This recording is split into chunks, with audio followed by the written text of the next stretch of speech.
احکام الہی،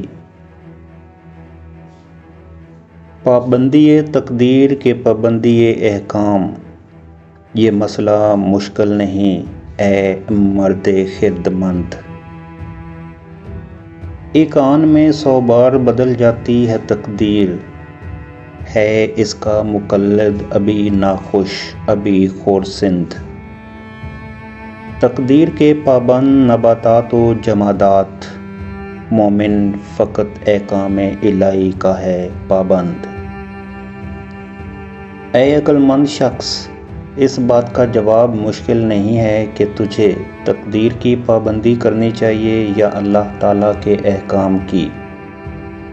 تقدیر تو مستقل کسی کی بھی نہیں ہوتی، ایک لمحے میں 100 بار بدل سکتی ہے۔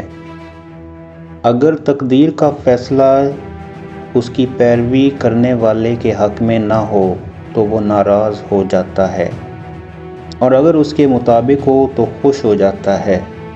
تقدیر کی پابندی دھوکہ ہے، اصل پابندی اللہ تعالیٰ کے احکام کی ہے جس کی تقدیر بھی تابع ہے۔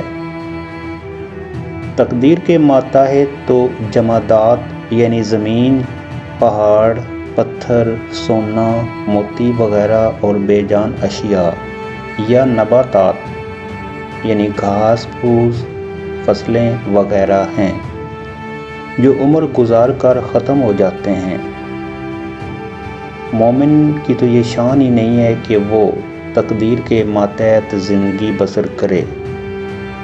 مومن کوئی جماداتی یا نباتاتی مخلوق نہیں ہے، بلکہ وہ حرکت کرنے والی با عقل و با اختیار مخلوق ہے، اور سوائے اللہ تعالیٰ کے احکام کے کسی اور کے حکم کو تسلیم نہیں کرتی۔